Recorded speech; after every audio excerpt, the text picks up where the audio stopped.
Hello friends, welcome and welcome back to our channel SS stories. So friends, कहानी को देखने के बाद अगर आपको कहानी अच्छी लगती है तो प्लीज लाइक और शेयर करके चैनल को सब्सक्राइब जरूर कर दें। आज की कहानी है बेटा मैं चोर नहीं हूँ। बूढ़ी माँ ने लगाया अपना दिमाग और सच लाई सबके सामने। आज सुबह से ही आशीष जी के घर पर मजमा लगा हुआ था, और होता भी क्यों ना, उनके बेटे बहू ने तमाशा ही ऐसा लगाया था। दरअसल आशीष जी और उनकी पत्नी महिमा जी अपने बेटे और बहू रमन और दिव्या से अलग रहते थे। कहने को वे लोग एक ही घर में रहते थे, लेकिन उनके चूल्हा चौका अलग अलग चलता था।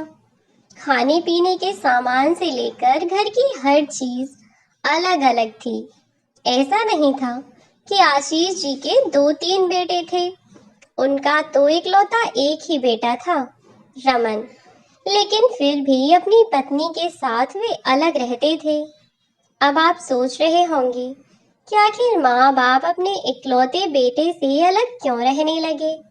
वास्तव में वे माँ बाप अपने बेटे से अलग नहीं हुए थे, बल्कि असलियत में तो वह बेटा अपने माँ बाप से अलग हुआ था।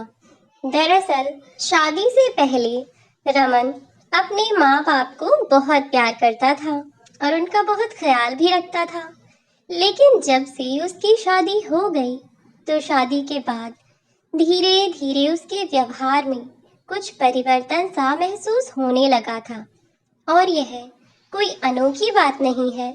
इस बात को वे दोनों भी बहुत अच्छी तरह से समझ रहे थे कि जब शादी के बाद बेटे का नया रिश्ता जुड़ा है तो व्यवहार में थोड़ा बहुत परिवर्तन तो सामान्य सी बात है।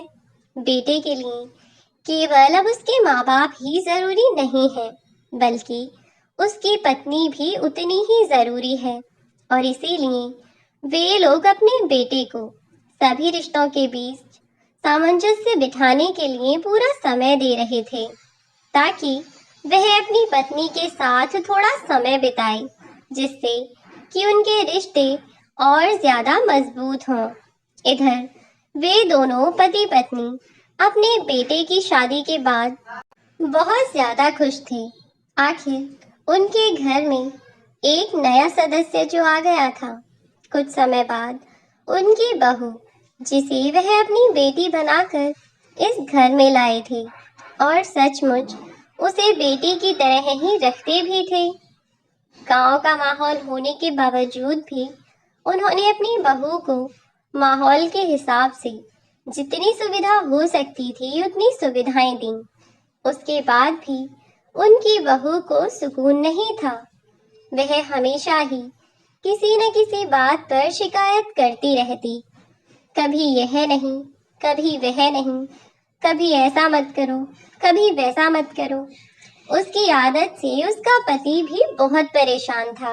और होता भी क्यों ना, वह हमेशा ही किसी न किसी बात पर चिक चिक करने बैठ जाया करती। कभी अपनी सास से लड़ बैठती तो कभी आस पड़ोस की औरतों से। कुछ महीनों भर में ही उसने आस पड़ोस की औरतों से झगड़ा भी मोल ले लिया था। उसकी इस आदत पर महिमा जी ने उसे समझाया। कहा कि बेटा, यह जो तुम कर रही हो यह सही नहीं है। तुम्हें अपना व्यवहार बदलना होगा। यदि तुम ऐसे ही झगड़ा करती रहोगी तो कैसे चलेगा। अपने व्यवहार में थोड़ी सी शालीनता लेकर आओ। इतना कहना था कि वह उन पर भी चढ़ बैठी और उल्टी सीधी बातें सुनाने लगी। लेकिन वह महिमा जी, जो अपनी बेटी की तरह उसे प्यार से रखती थी और उसे अपनी बेटी की तरह मानती भी थी, जब उनसे उसने इतनी बदतमीजी की तो महिमा जी से बर्दाश्त नहीं हुआ और गुस्से में उनका हाथ छूट गया। उन्होंने अपनी बहू को पहले प्यार से समझाया कि वह बदतमीजी ना करे, लेकिन जब वह नहीं मानी तो उन्होंने उस पर जोर से चिल्लाते हुए उसे साइड किया, पर उससे वह गिर गई। जैसे ही वह उसे उठाने लगी कि इस पर उनकी बहू अपनी सास पर और भी जोर से चिल्लाकर पड़ी और बोली, तुम्हारी हिम्मत भी कैसे हुई मुझे हाथ लगाने की? खबरदार बुढ़िया, जो आज के बाद मुझे हाथ भी लगाया तो हाथ तोड़कर दूसरे हाथ में दे दूंगी। इधर महिमा जी, जो अपनी बहू को धक्का देने के बाद खुद पर अफसोस कर रही थी कि उन्होंने गलती कर दी, उन्हें ऐसा नहीं करना चाहिए था। अपनी बहू की बात सुनकर उन्हें और भी ज्यादा गुस्सा आने लगा। वे बोली, तू ठीक है? क्या बकी जा रही है तू? कब से मैं तो सोच रही थी कि तुझे कोई परेशानी है, लेकिन अब तो लगता है जैसे तू ही बदतमीज है। तुझे ड्रामा करने के लिए कोई ना कोई बहाना चाहिए। यह सब बातें कहते हुए वह अपनी बहू को चुप होने के लिए कहने लगी, पर वह तो जैसे आज ढीठ बनकर बैठी हुई थी, चुप होने को तैयार ही नहीं थी, बस बड़बड़ाए जा रही थी। और इधर गुस्से के मारे महिमा जी बौखलाए जा रही थीं और सोचने लगी कि अगर इतनी देर में मेरी बेटी होती तो उसे पीट पाट कर चुप करा देती। लेकिन क्या करूं, अगर बहू पर हाथ उठाया तो सब लोग यही कहेंगे कि बहू को मारती है, कैसी जालिम सास है। यह सब सोचकर उन्होंने अपने बेटे को फोन किया और उसे सारी बात बताई। इधर थोड़ी बहुत देर बाद वह भी घर आ गया और रमन घर आकर अपनी पत्नी से बोला, तुझे कोई और काम नहीं है क्या? हर टाइम किसी न किसी से झगड़ा करती रहती है।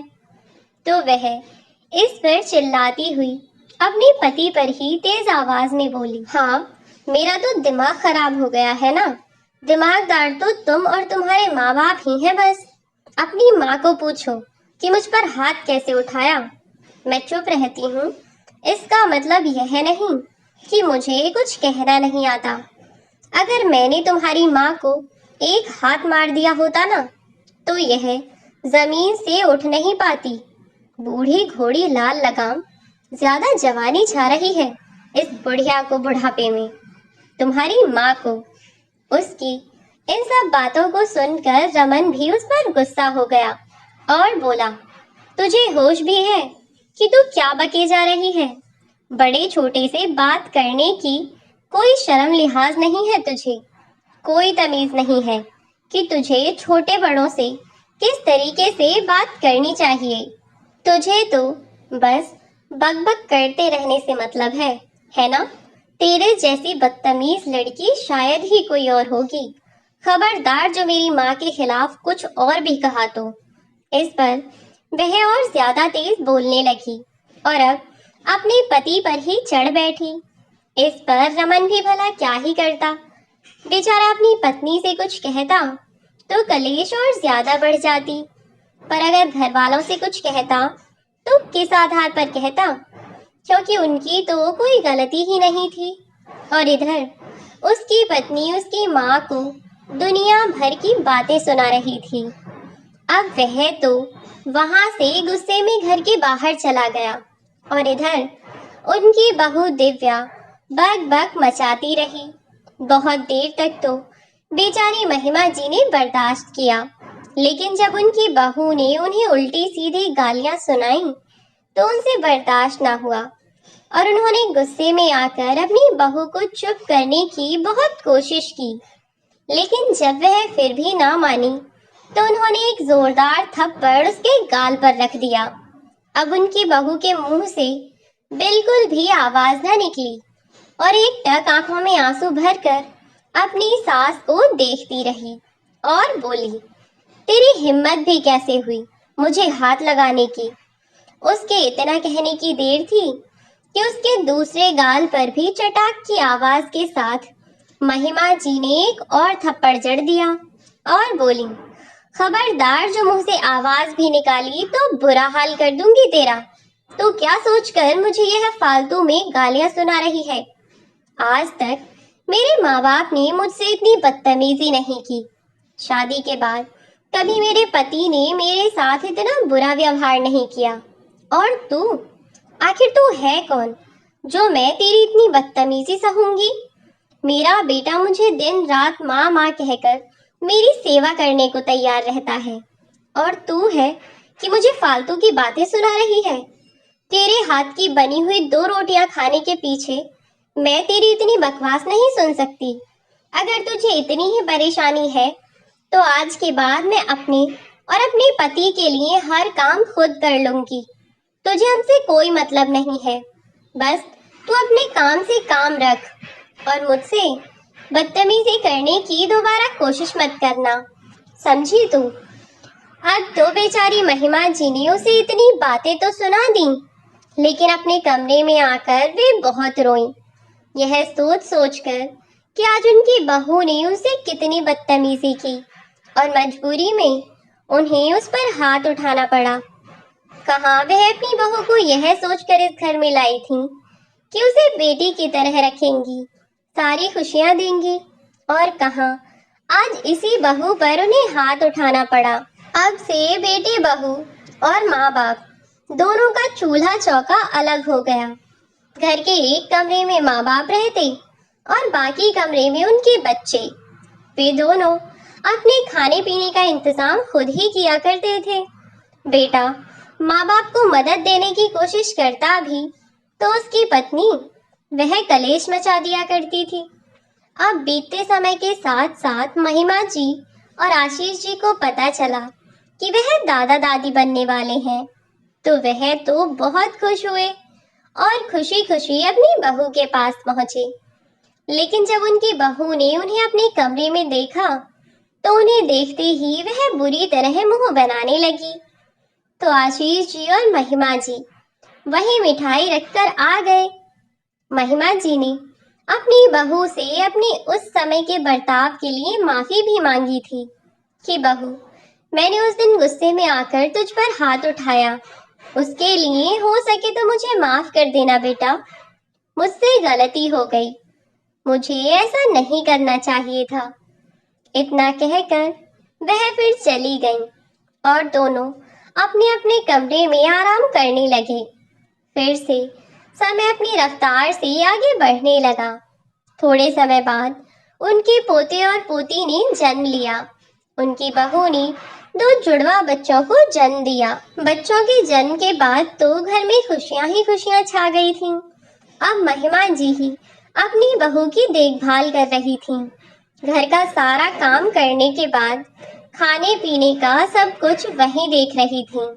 उस समय उन्होंने अपनी बहू का पूरा ख्याल रखा। उसे 1.25 महीने तक बिस्तर से उठकर हिलने भी न दिया।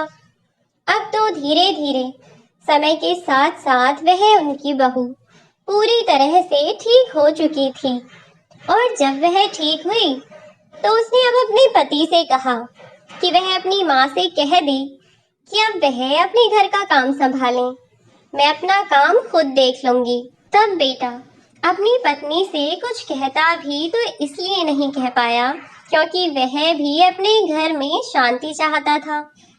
उसने सोचा कि चलो ऐसे ही यह अगर खुश है तो मैं माँ से कह देता हूँ, और उसने जाकर अपनी माँ से कह दिया कि दिव्या क्या कह रही है। अब अगली सुबह फिर से दिव्या अपने घर का काम करने लग गई और इधर महिमा जी अपने काम करने लगी, और ऐसे ही समय बीतता रहा। और दिव्या को अब अपने सास ससुर अपनी आंखों के सामने दिखते हुए भी अच्छे नहीं लगते थे, और वह उन्हें घर से बाहर निकालने का कोई न कोई बहाना ढूंढती रहती, और इधर अपने पति को हर समय भड़काती रहती। और जब उससे भी उसका काम ना चला तो दिव्या की माँ ने घर बुलाकर जाने रमन को क्या क्या कहा उसके माँ बाप के बारे में, कि वह भी बस अपनी पत्नी की ही बातें सुनता रहता। वह उसके माँ बाप के खिलाफ कुछ कहते भी तो उसे कुछ न कहता। एक दिन तो अपनी सास के पास जाकर वह उनके कमरे में पैसे फेंकती हुई बोली, यह लो, तुमने मेरे खाने पीने का ध्यान रखा और मेरे घर का काम देखा, इसीलिए यह पैसे रख लो, मुझे किसी का एहसान नहीं चाहिए। यह सब देखकर महिमा जी बहुत भावुक हो गईं और रोती हुई बोली, बहू, मैं मानती हूँ कि मैंने तुझ पर हाथ उठा करके गलती की है, लेकिन इसका मतलब यह तो नहीं है कि अब तुम मुझे उस गलती के लिए कभी माफी न करो। और जहां तक बात रही पैसों की, तो क्या मैंने इन पैसों के लिए तेरी देखभाल की थी? अरे, यह तो मेरा फर्ज था। आखिर वह मेरे ही पोते पोती हैं, तो क्या मैं उनकी देखभाल भी नहीं कर सकती हूँ? और तूने मुझे इतनी बड़ी खुशी दी है, फिर तेरा ख्याल रखना तो मेरा फर्ज बनता है ना। इस पर दिव्या अपनी सास से बोली, कोई फर्ज वर्ज नहीं है तुम लोगों का, और ना ही तुम लोग मेरे कुछ लगते हो। अपने आप को पड़ोसी मानने से ज्यादा कुछ समझने की कोशिश मत करना। और हाँ, मेरे बच्चों से तुम्हारा कोई मतलब नहीं है, और इसीलिए तुम्हें मैं यह पैसे देने आई हूँ। चुपचाप से इनको रखो और दोबारा मेरे कमरे की तरफ देखना भी मत। एक घर में रहते हुए भी अब वे लोग अनजान की तरह रहते थे। एक दिन आशीष जी अपना काम करके वापस लौट रहे थे कि उनकी बाइक फिसल गई और उनके ही पैर पर गिर गई, जिससे उनके पैर में थोड़ी ज्यादा चोट आ गई, जिसके कारण वह काम पर ना जा सके।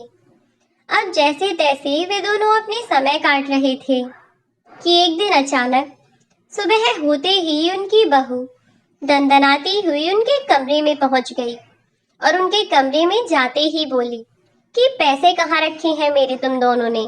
तुम दोनों से ही पूछ रही हूँ कि पैसे कहाँ रखे हैं मेरे। महिमा जी आश्चर्य से उसकी ओर देखने लगी और बोली, कौन से पैसे बहू? हमारे पास कोई पैसे नहीं हैं।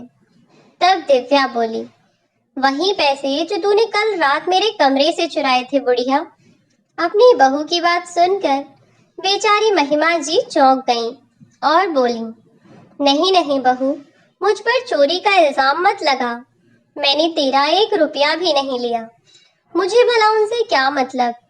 तेरी चाहे लाख माया पड़ी हो, पर मुझे उससे कोई मतलब नहीं है। हम दोनों तो अपना खर्चा चला ही रहे हैं, जैसे भी हो रहा है हमसे। पर हमने आज तक कभी किसी के 1 रुपए पर भी अपनी नीयत नहीं डिगाई। फिर भला मैं तेरे पैसे क्यों लेने लगी? तब वह बोली, मतलब क्यों नहीं है? तब तो यह बुढ़ा 2 पैसे कमा रहा था, पर अब तो तुम्हारे पास 1 रुपया भी नहीं है ना, तो इसीलिए खर्च चलाने के लिए कुछ तो करोगे ही। और फिर इस बुढ़े का इलाज भी तो चल रहा है। अब तो उनकी बहू पूरी तरह से अपनी तमीज खो चुकी थी। इस पर महिमा जी अपनी बहू से बोली, बहू, तू मुझसे जितनी बदतमीजी कर रही है वह ठीक है, पर कम से कम अपने ससुर से इस तरह बात मत कर। आज तक कभी मैंने उनसे बदतमीजी नहीं की, और मेरे सामने मेरे पति की तू बेइज्जती करेगी तो मैं बर्दाश्त नहीं कर सकती। इस पर वह फिर से चिल्लाती हुई बोली, क्या बर्दाश्त नहीं कर सकती? क्या कर लेगी तू? बहू ने कहा, खबरदार जो मुझे इस बार हाथ लगाने की कोशिश भी की तो। मेरे बच्चे अब इतने भी छोटे नहीं हैं, और फिर इस बार हाथ लगाकर तो देख, तेरा हाथ न तोड़ दूं तो मेरा नाम भी दिव्या नहीं। बस फिर क्या था, घर में वही कलेश फिर से शुरू हो गया। घर में खूब कलेश हुआ और आखिरकार आशीष जी ने महिमा जी को चुप कराया और बोले कि तुम क्यों इससे दिमाग मार रही हो? यह तो बदतमीज है। बहाना चाहिए कोई ना कोई इसको लड़ने का। तुम भी ऐसे करोगी तो खामखा मोहल्ले में बदनामी ही होगी और कुछ नहीं मिलेगा, और फिर इसे कोई नहीं कहेगा। यह तो चलो फिर भी बहू है, तुम तो सास हो ना, तुम ही थोड़ा बड़प्पन दिखाओ और चुप हो जाओ। इस पर दिव्या बोली, हाँ, जैसे तुम्हारे चुप होने से ही सब शांत हो जाएगा। मुझे मेरे पैसे चाहिए, हराम के पैसे नहीं है मेरे। मुझे तुम लोगों के पास अपने पैसे छोड़ देने का कोई शौक नहीं है। मुझे अपने पैसे वापस चाहिए, आया समझ? वरना बहुत बुरा हाल करूंगी। बस फिर क्या था, जब इतना सारा तमाशा हो ही रहा था तो आखिरकार रमन भी घर पहुंचा, और जब उसने अपने घर में इतना तमाशा होते देखा तो वह पूछने लगा कि अब क्या हो गया, अब तुम क्यों ड्रामा कर रही हो? मुझे तो तुम्हारा समझ नहीं आता दिव्या, कि तुम क्यों बार बार इतना शोर शराबा करती हो। पूरे मोहल्ले वाले हमारे घर के बाहर ही खड़े हैं, फालतू में उनका मनोरंजन करवाती रहती हो। क्या मिलता है यह सब करके तुम्हें? तब दिव्या बोली, मिलता मुझे नहीं है, तुम्हारे माँ बाप को मिला है। पूरे 10,000 रुपए चुराए हैं मेरे कमरे से। पूछो इसे कि कहाँ रखे हैं।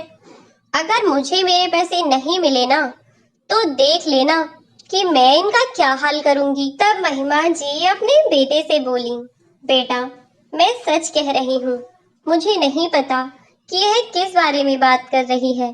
मैंने कोई पैसे नहीं चुराए। मैं भला तुम्हारे पैसे क्यों चुराने लगी बेटा? अपने ही घर में भला कौन चोरी करता है? तब दिव्या बोली, अपने घर में तो नहीं करते, पर तुम लोग मेरे घर में तो कर सकते हो ना। देखो रमन, मुझे पूरा यकीन है कि तुम्हारी माँ ने ही पैसे चुराए हैं, तो इसीलिए तुम इन्हें कह दो कि यह चुपचाप अपने कमरे की तलाशी लेने दे, वरना मैं पुलिस को बुला दूंगी। तब महिमा जी बोली, अगर तुझे पुलिस को बुलाना है तो बुला ले। पुलिस से मैं किसी से नहीं डरती। मैंने तेरे कोई पैसे नहीं चुराए, और फिर भला मैं तेरे पैसे क्यों चुराने लगी? इस पर रमन बोला, अरे माँ, खामोखा में पुलिस को बुलाकर क्यों ड्रामा करवाना चाहती हो? मैं जानता हूँ कि आपने पैसे नहीं चुराए होंगे, पर जब यह इतना ड्रामा कर रही है तो एक बार इसे देख लेने दो ना। जब घर में पैसे हैं ही नहीं तो क्या डरना है? आप क्यों इसे तलाशी नहीं लेने दे रही? एक बार देख लेने दो तो इसको भी संतुष्टि मिल जाएगी कि आपके पास पैसे नहीं हैं। इस पर महिमा जी बोली, ठीक है बेटा, अगर तुझे भी ऐसा लगता है कि तलाशी ले लेनी चाहिए तो शौक से ले लो। मेरे पास तुम्हारे कोई पैसे नहीं हैं। लेकिन इससे पहले मुझे यह बताओ कि तुम्हारे जो पैसे थे 10,000 रुपए, उनमें 500 के नोट थे या 200 के नोट थे? तब बहू बोली, मुझे इतना ध्यान नहीं है। तब महिमा जी बोली कि कमाल की बात है, तेरे पैसे चोरी हो गए। तूने अपने हाथ से पैसे रखे थे, लेकिन तुझे इतना ही नहीं पता कि उसमें कैसे नोट थे। कल को तुझे यहाँ मेरे पैसे मिल गए और तू उन्हें ही अपने पैसे बताने लगी, तो मैं अपने पैसे थोड़े ही ना दे दूंगी तुझे। तब दिव्या बोली, सुनो जी, देखो, मैंने तुमसे पहले ही कहा था कि पैसे तुम्हारी माँ ने ही चुराए हैं और उनके पास ही पैसे हैं। यह इसीलिए कह रही हैं। तब महिमा जी बोली कि हाँ, पैसे हैं, लेकिन वह मेरे पैसे हैं, तेरे नहीं। मैं कल ही अपने पैसे निकाल कर लाई हूँ, क्योंकि तुम दोनों को तो हमारे जीने मरने से कोई फर्क नहीं पड़ता। फिर ऐसे में मुझे तो अपने पति को दिखाना ही होगा ना। कब से उनके पैर में चोट लगी हुई है, लेकिन अकेले ही मैं उन्हें लेकर अस्पताल तक जाती हूँ, दवाई दिलाकर लाती हूँ। लेकिन तुम दोनों में से एक बार भी किसी ने यह नहीं पूछा कि माँ, अकेली तुम इतना सब कर रही हो, लो हम तुम्हारी कुछ मदद कर दें। ऊपर से यहाँ चली आई मुझ पर चोरी का इल्जाम लगाने। उस दिन जो मैंने तुझे थप्पड़ लगाया था ना, उसे भूलना मत। अगर ज्यादा बदतमीजी की तो मैं दोबारा ऐसा कर सकती हूँ। इस बार महिमा जी शांत ना बैठकर थोड़ी गुस्से में बोली। तो दिव्या अपने पति से बोली, देखा तुम्हारी माँ को, बड़ा कहते हो ना कि तुम्हारी माँ गुस्से वाली नहीं है, तुम्हारी माँ कुछ नहीं कहती, बस मैं ही दिमाग मारती रहती हूँ। देख लो अपनी सीधी माँ को, उस दिन उसने कैसे मुझ पर हाथ उठाया था। तब महिमा जी बोली कि मैंने उस दिन तुझ पर हाथ उठाया था, और मैंने अपनी उस दिन की गलती के लिए तुझसे 50 बार माफी भी मांग चुकी हूँ। मैं इससे ज्यादा मैं और कुछ नहीं कर सकती। और जहाँ तक बात रही थप्पड़ मारने की, तो मैं तो तुझे इस घर में अपनी बेटी बनाकर लाई थी, और यही सोच कर लाई थी कि तेरा बहुत ख्याल रखूंगी। तो इस नाते मुझे तुझे थप्पड़ मारने का भी अधिकार है। जब बच्चे बदतमीजियां हद से ज्यादा करने लगे, तो कई बार उन्हें सही रास्ते पर लाने के लिए माँ बाप को ऐसा करना पड़ता है। और काश यह थप्पड़ तेरी माँ ने तुझे बचपन में ही मारे होते, तो अब तू मुझसे इतनी बदतमीजी ना कर रही होती। इस पर रमन भी अपनी बीवी की तरफदारी करता हुआ बोला, माँ, आप मेरे सामने ऐसे कर रही हैं तो मेरे पीछे आपने इससे कितनी बदतमीजी की होगी। और फिर आप जिन पैसों की बात कर रही हैं कि आपके पास रखे हैं, वह पैसे आपके पास कहाँ से आए? पापा के तो पैर में चोट लगी है ना, और वह कब से घर पर ही पड़े हैं, तो आपके पास पैसे कहाँ से आए, बताइए। इस पर महिमा जी अपने बेटे की ओर देखती हुई बोली, बहुत अच्छा बेटा, तेरी बीवी तो मुझसे कम सवाल किया करती थी, इसीलिए तेरी भी जरूरत पड़ गई। वैसे तो मुझे यह बता तू कि इतनी चिंता जिन पैसों की तुझे अब हो रही है, काश इन पैसों की चिंता कुछ दिन पहले हो गई होती कि मेरे पास पैसे कहाँ से आए। जब तेरे पापा बीमार हैं तो मैं उनका इलाज कैसे करवा रही हूँ, एक बार भी तूने मुझसे पूछा क्या? नहीं ना। फिर मैं तुझे भला क्यों बताने लगी कि मेरे पास पैसे कहाँ से आए? और जहां तक बात रही पुलिस को बुलाने की, तो रुक तू, अभी आज मैं ही इस समस्या का समाधान कर देती हूँ। पुलिस को खामखा में फोन करने के लिए तुम लोग क्यों परेशान होते हो? मैं ही कर देती हूँ यह काम भी। यह कहकर उन्होंने पुलिस को फोन मिला दिया और चोरी की खबर देकर उन्हें अपने घर बुला लिया। जब पुलिस वाले घर आए तो पूछताछ करने लगे कि किसके पैसे चोरी हुए हैं और कितने पैसे चुरे हैं। तब महिमा जी का नाम लगाती हुई दिव्या बोली कि सर, मेरे 10,000 रुपए चोरी हुए हैं और इस बुढ़िया ने चुराए हैं।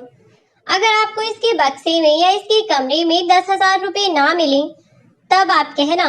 और ऊपर से यह मुझे तलाशी भी नहीं लेने दे रही है।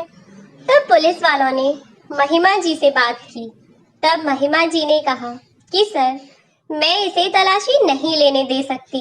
अगर आप चाहें तो आप बेशक मेरे कमरे की तलाशी ले लें, लेकिन मैं इससे जानना चाहती हूँ कि यदि इसके पैसे थे तो यह मुझे बताए कि इसने कितने कितने पैसों के कितने नोट रखे थे, क्योंकि मैंने भी अपने पैसे इसी बक्से में मेरे पास रखे हुए हैं। तो अब इस बात को कैसे तय किया जाएगा कि वह पैसे जो इस बक्से में है वह इसके हैं या मेरे हैं? यह आप देखिए सर, मैंने तो इसीलिए इससे पूछा था कि पैसे तूने कितने कितने नोट रखे हैं, लेकिन यह मुझे बता नहीं पा रही है, तो मैं इसे कैसे वह पैसे निकाल कर दे दूं या कैसे इसे अपने कमरे की तलाशी लेने दूं? कल को अगर यह मेरे पैसों को ही अपने पैसे बताने लगी तो मैं क्या करूंगी सर? मैंने अपने पति के इलाज के लिए वह पैसे इकट्ठे किए हैं। तब पुलिस वालों ने रमन और दिव्या से कहा कि माताजी की बात बिल्कुल सही है। अगर तुम्हारे पैसे चुरे हैं तो तुम बताओ कि तुमने 10,000 रुपए में कितने कितने नोट कितने कितने रुपए के रखे थे? 50 के, 100 के, 500 के या 200 के? बताओ कितने कितने रुपए रखे थे तुमने? तब दिव्या कुछ न बोली। तब वह कुछ देर चुप रही तो पुलिस वाले बोले कि हमें तो लग रहा है कि दाल में कुछ काला है। तुम ही फालतू में माँ जी को फंसाना चाह रही हो और उनके पैसे लूटना चाह रही हो, है ना? सही कह रहे हैं ना हम?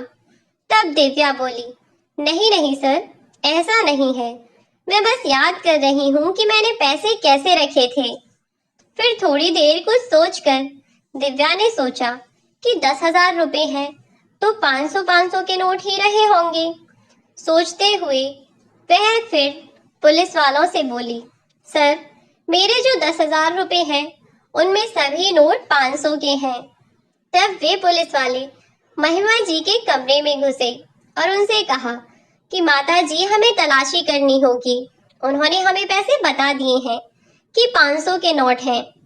तब वे उनके कमरे की तलाशी करने लगे और महिमा जी ने भी उन्हें नहीं रोका। महिमा जी के बक्से में पुलिस वालों को 8,000 रुपए ही मिले, जिनमें से कुछ पैसे ही 500 के नोट थे।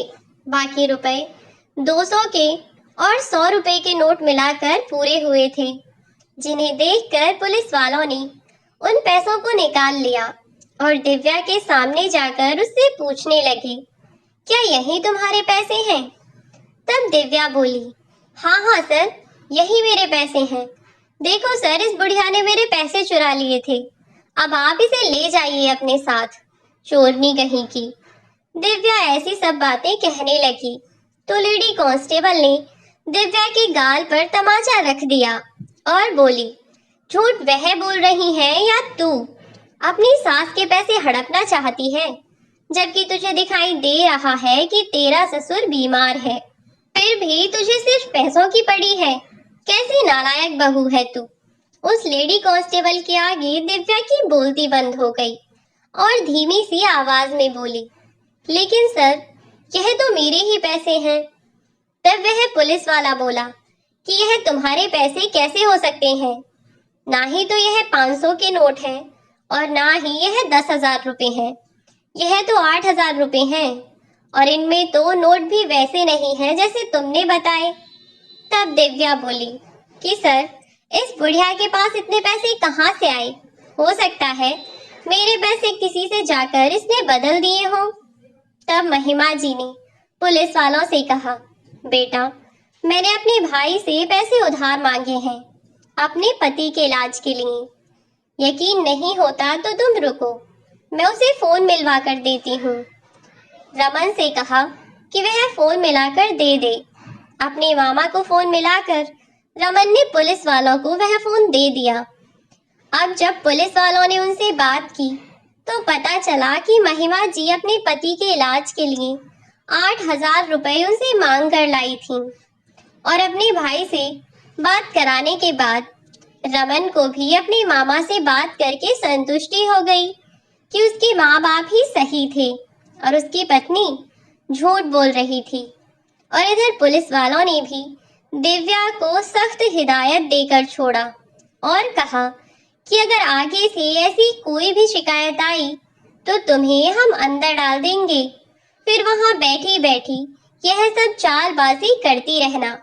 बूढ़े सास ससुर का जीना हराम कर रखा है।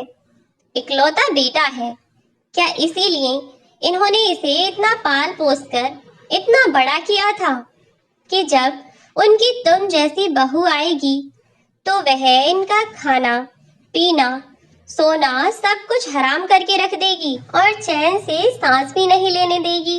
बोलो, तुम्हें कैसा लगेगा जब कल को तुम्हारा बेटा बड़ा होकर ऐसी लड़की से शादी कर ले जो तुम्हें घर में टिकने भी ना दे, तुम्हारे ही घर में तुम्हें ही किराएदार की तरह एक कमरा देकर छोड़ दे। बताओ कैसा लगेगा तुम्हें? और अगर आज के बाद हमारे पास माँ जी अपनी कोई भी फरियाद लेकर आई तो हम तुम्हें छोड़ेंगे नहीं। आया समझ? दिव्या को सख्त हिदायत देकर पुलिस वाले चले गए, लेकिन दिव्या के दिमाग में तो कीड़े चल रहे थे ना, उसकी समझ में तो आने से रहा। और फिर वह इस कंडीशन में अपने सास ससुर की सेवा तो बिल्कुल नहीं करना चाहती थी। वह बस अपने परिवार से ही खुश थी। सास ससुर की जैसे उसे कोई जरूरत ही नहीं थी। वक्त के साथ उसके बच्चे बड़े हो रहे थे और उसके सास ससुर और ज्यादा बूढ़े। अब बेचारे एक समय बना लेते और 2 समय उसी को खा लेते। अब तक बेचारे आशीष जी के हाथ पैरों में भी जान नहीं रही थी, लेकिन फिर भी थोड़ा बहुत कमा लाते तो उसी से गुजारा चलता। और इधर दिव्या के बच्चे बड़े हो गए। जब एक दिन वह अपने बच्चों को डांट रही थी तो वह उल्टा उस पर ही चढ़ बैठा और उसे थप्पड़ मारने की कोशिश करने लगा। उस दिन दिव्या की आंखें खुली की खुली रह गईं। उसने अपने पति से कहा, और जब उसने अपने बच्चों से बात की कि तुमने अपनी माँ के साथ ऐसा बर्ताव क्यों किया, किससे सीखते हो तुम यह बदतमीजी, तो बच्चों ने अपनी माँ के सामने ही कह दिया कि पापा, यह सब तो हमने माँ से ही सीखा है। माँ भी तो दादा दादी के साथ ऐसा ही बर्ताव करती है ना, तो हम भी इनके साथ वैसा ही तो बर्ताव करेंगे जैसा यह करती हैं। आज उसे अपनी गलती का एहसास हो रहा था। जब उसने यह शब्द सुने तो वह शर्म के मारे जमीन में गड़ी जा रही थी। पूरी रात अपने बच्चों की बात सोच सोच कर वह रोती रही। जब उसका पति आया तो उसने उससे पूछा भी कि क्या हुआ है। जब दिव्या ने उसे बताया तब वह बोला कि अब रोने से कोई फायदा नहीं है, तुमने अपने पैरों पर खुद कुल्हाड़ी मारी है, अब चुपचाप सो जाओ। लेकिन जब सुबह उठकर भी उसने दिव्या को रोते देखा तो उसने दिव्या को समझाया कि अगर तुम्हारे अंदर का घमंड मर चुका है और तुम्हें अपनी गलती का एहसास है तो जाकर मेरे माँ पापा से माफी मांगो और उन्हें अपने पास रखो। जितना प्यार और सम्मान तुम उन्हें दोगी, तुम्हारे बच्चे भी आने वाले समय में तुम्हारे साथ वही बर्ताव करेंगे। इसीलिए अपना भविष्य तय करना तुम्हारे हाथ में है कि तुम अपने बच्चों का कैसा बर्ताव देखना चाहती हो। दिव्या को अब उसकी बात समझ आ चुकी थी। उसने जाकर अपने सास ससुर से माफी मांगी। हालांकि वे उसे माफ नहीं करना चाहते थे, लेकिन दिव्या ने हाथ जोड़कर पैर पड़कर उनसे माफी मांगी। आखिरकार आखिरकार माँ बाप का दिल था और पिघल ही गया। अब उन्होंने अपनी बहू दिव्या को उसकी सभी गलतियों के लिए माफ कर दिया। अब सभी लोग साथ साथ एक परिवार में खुशी खुशी रहने लगे।